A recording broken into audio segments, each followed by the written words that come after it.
Bharat Dabholkar, advertising professional and ex-managing director of Publicis, and Rajiv Mishra, urban planner. Thank you so much, gentlemen, for joining us on this show.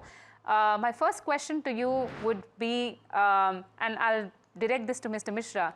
As an urban planner, what practical designs could transform unsafe public spaces into secure zones with better patrolling and tech-like helplines? Because it's important to boost women's mobility while making sure it doesn't lead to over-surveillance, isn't it? Absolutely. I think now, with respect to the civic issues, the local government elections are going to be focused on development charter and how safe the citizen feels while walking through the city.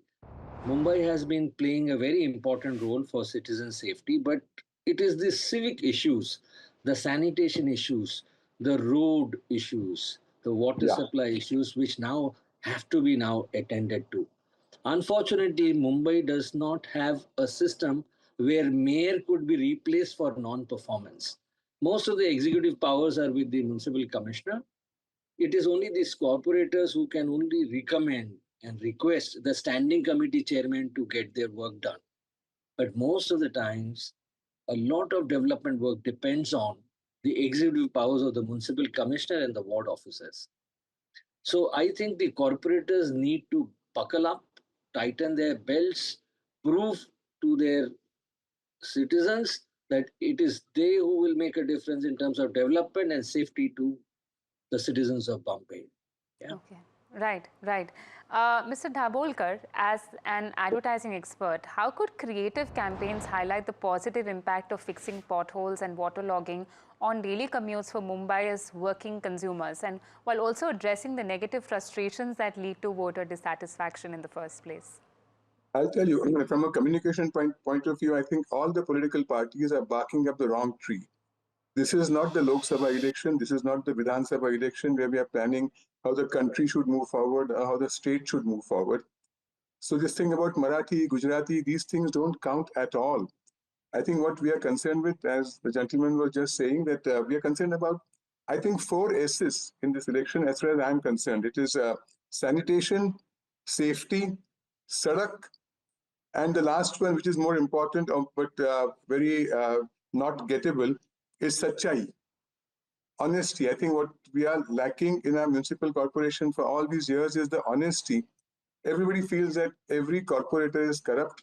Every corporator is coming up with jobs which are not finished properly, which are given to people who don't deserve to get those jobs, whether it is repairs of roads or sanitation or safety. And I think those are the issues that parties should be highlighting. The only problem is people's trust is very less in people. No matter which political party, people don't believe that what they say during election campaigns, they will live up to it. I'm only concerned as a citizen with my corporator. I'm just hoping that whoever is my corporator from my constituency, I hope he's an honest guy, he's approachable, and he can do things for us in a limited way. I'm concerned about the roads around my house. I'm concerned about the sanitation and the safety, as every citizen is.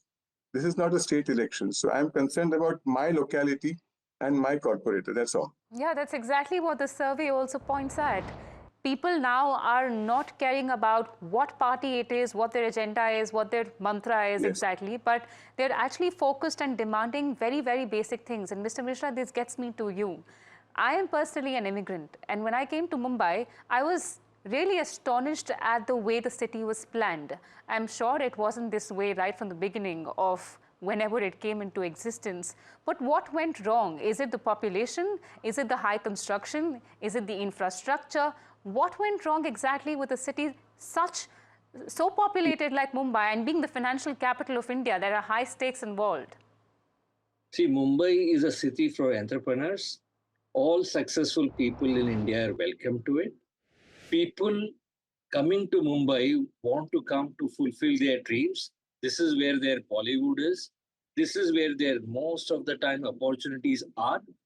And I would like you to know that perhaps Mumbai is the only city where the number of opportunities available are more than the number of people migrating to it.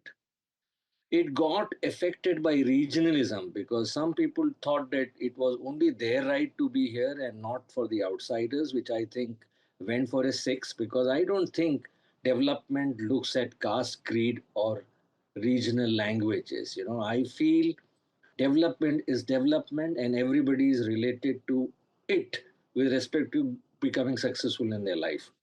Nothing went wrong except that they were not able to handle density, they were not able to handle housing demand, and they were not able to catch up with the infrastructure growth. The infrastructure required to maintain the density of population went out of their hands.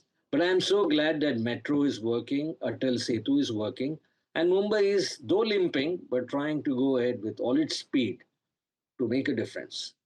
I do have a follow-up question, but then I'll get Mr. Dabholkar first also. Drawing from your experience, what innovative branding strategies might political parties use to promote women's safety features like CCTV and panic buttons, emphasizing empowerment for female voters, but warning against potential privacy concerns? Which is exactly what I said, that this is about what I can do for you, but it's more corporate related. So I think if a political party really wants to make a communication that is related to a certain locality, they should not have a state-wise or a city-wise campaign. They should have a ward-wise campaign. They haven't even decided who the corporators are, but when they do decide, I think every corporator should be given some amount of money to talk about that area, what he can do for the roads in that area, what he can do for the safety of women in that area. It is not it's not a city question. It's not about whether a political party wants to do something or not. Those promises nobody believes. As somebody said, this city is not really ruled by the politicians, but it's ruled by a handful of builders. They build things indefinitely, indiscriminately. Nobody bothers about how many buildings should come up, how many story buildings should come up in which area. It's just growing crazily, as he said just now. As a town planner, I think we are the most disastrous city that I know in the country. We are just growing without thinking of where the growth should be. We should be building satellite cities. We shouldn't be making easier for people to come to Nariman Point. That's not required. We should be moving outwards, not inwards. But I'm not a town planner, but I feel that every campaign, if I was asked to do a campaign, I would say, let's do a ward-wise campaign. Let's get the corporator to go to the voters and say, if I'm elected, I will do this for you, regardless of which party I belong to. That is important. Right, right. Mr. Mishra, I'd like to get in Mr. Dabholkar's view and ask you whether you concur with that view. Is it important now for us to look inwards and not to look outwards and not inwards? And if we had to draw out a solution by the end of this discussion, because I'm reaching towards the end, what would you finally suggest? What should be done? Because should we stop people from migrating to the city? Because I've often heard the term that Mumbai is a sinking ship. Is it really? No, I think all cities are dynamic for growth. But now, in order to add what Dabholkar sir said, we should talk about not the development plan of the city at a big scale, but ward development plan, where every corporator representing his ward comes up with town planning schemes, comes up with ideas, tells people how he's going to solve the problem which has been existing for more than 2 decades, and how he is trying to make a difference. Only then he will find himself worthy to be elected. Okay, so I think we should now work at a mini scale and look at the issues that matter: safety, sanitation, water supply, and day-to-day activities that makes urbanism good. Quality of urban life, unless turns good, the corporator has done nothing about it. Okay, so I guess a corporator who is accountable, a corporator who has ideas of helping his own citizens to get what they want so that we have a better quality of urban life is the key. And yes, I agree with Dabholkar sir that we should not now keep on densifying Mumbai. We should have an urban system. We should grow outwards. We had Navi Mumbai, Mira Bhayandar, Kalyan Dombivali. I think we should now move outward, outside from Panvel towards Pune with the new airport coming in. I think we should now expand instead of concentrating in the center of the city and causing congestion. Thank you. Thank you so much, Mr. Mishra, for giving us your perspective on how it is looked at from the inside, and Mr. Dabholkar on the perception of the city as it grows from, just I'm at the lack of words, but as it just keeps developing and becomes more populated and more densely populated, it needs to be seen how really Mumbai manages that density, in your words. Thank you so much, gentlemen, for giving us your inputs on this extremely important subject.